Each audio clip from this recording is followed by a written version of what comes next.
Hey guys, welcome to Unacademy. This is our second course in our web development series, and in this course we will be understanding the language JavaScript. So these are very first video in this course, and in this video we'll be understanding the basic introduction to the JavaScript. Okay, so let us start. Well, the JavaScript language was created by Brendan Eich in 1995. He was also a technologist, and he was also the co-founder of Mozilla Corporations. So he created the JavaScript language in 1995. So with the first release of the JavaScript, the language was named as LiveScript, but with the later versions, the name was changed to JavaScript because of its similarities in the syntax with the language Java. So basically, JavaScript is a high-level, dynamic, object-oriented, multi-paradigm and interpreted client-side programming language.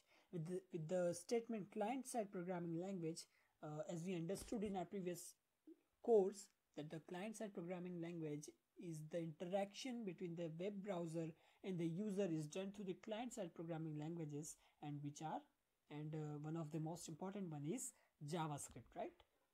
So here you can see that the JavaScript is supported by all the modern browsers. So it may be Google Chrome, Mozilla Firefox, Safari, all of them supports JavaScript. And almost all modern website uses JavaScript. So for a complete development of a web application, JavaScript is one of the most important component, because there are many other languages which are used as a library for the JavaScript, right? So we will see all of them, but JavaScript is a base, and I think everybody should learn JavaScript. Okay, so as we just understood about the web application, the JavaScript is one of the main component, but you can see that it is also very useful in non-web applications such as the word processors and the PDF software.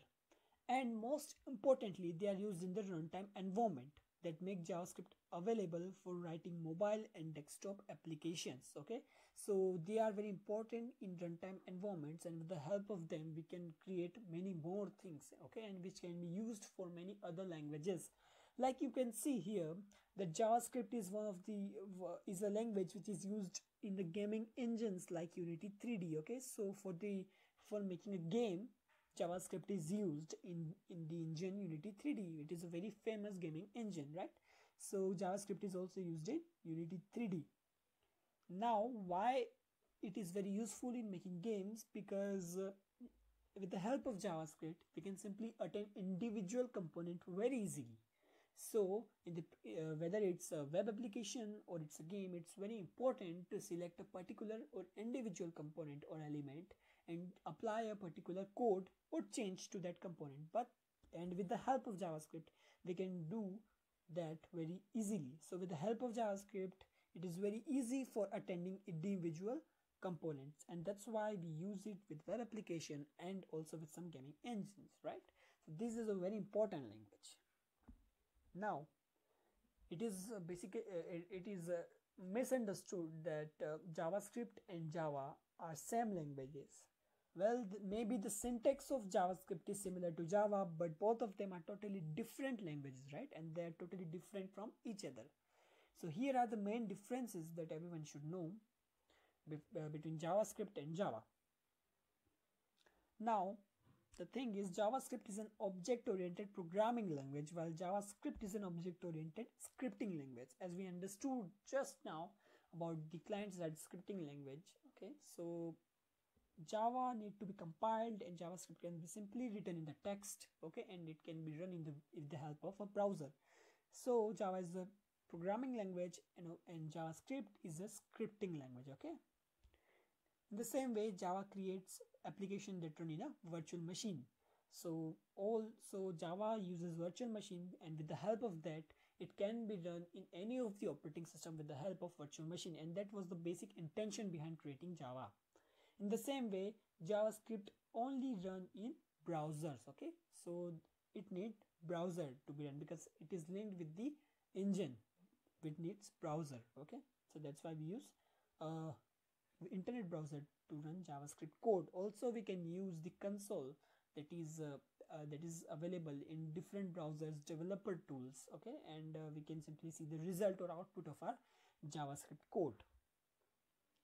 Now, as I just said, the JavaScript or the Java code needs to be compiled, while JavaScript codes are all in text. Okay, so JavaScript code is needed to be compiled before run, and JavaScript code can simply be written in a text in any of the notepad and can be run with the help of any browser, right? So we can use any of the browser to run JavaScript code.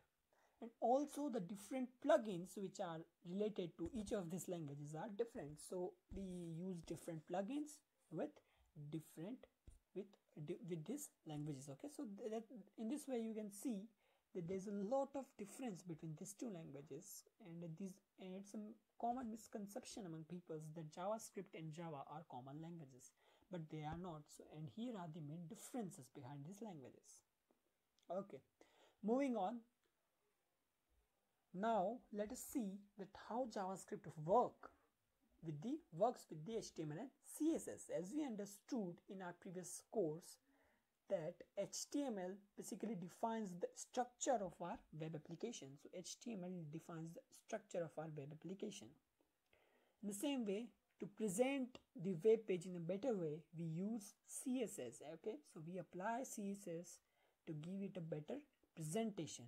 And in the same way, we use JavaScript to control the behavior of the web page. So let us see an example that if I want that my color of the color of my heading must be changed after 10 seconds, right? So as soon as the page loads, and I will simply apply a delay, and I will simply change the color after 10 seconds and run the code. So we can simply see that this provides a lot of dynamism in the page, that as soon as the user will open the page, okay, and after 10 seconds the color will be changed to blue or something else, right? So in this way we can add dynamism to our page, and that's why the attraction between the user to the website is increased and the interaction is more. And that's why JavaScript is an easy, lightweight and interactive language, and it's very important, right?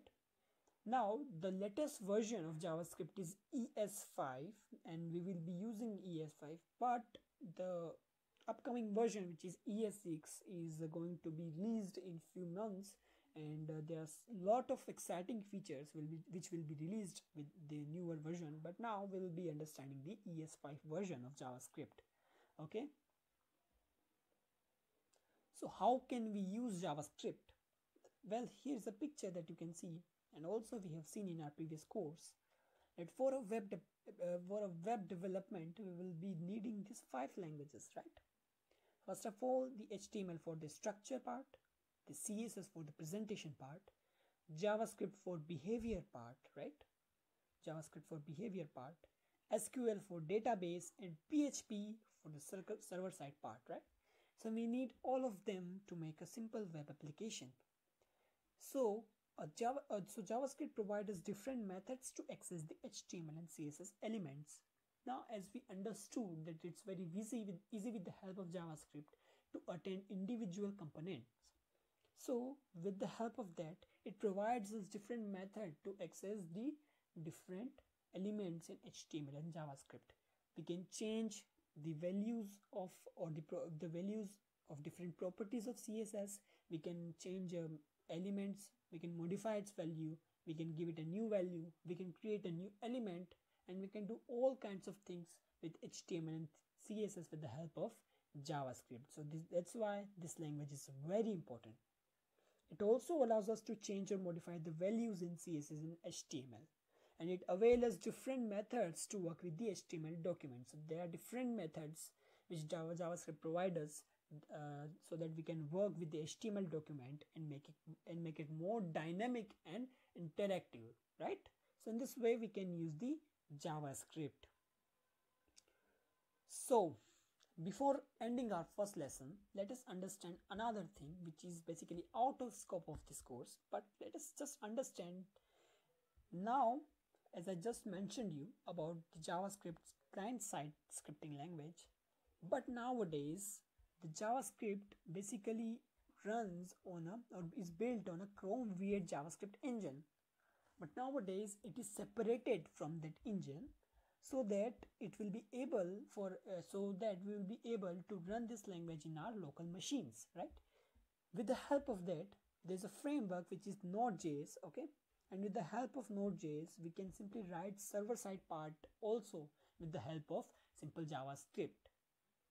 Well, this is, as I just said, this is out of the scope of this course, because in this course we will be covering the client-side portion of the JavaScript, but maybe we will take the Node.js part in our upcoming courses.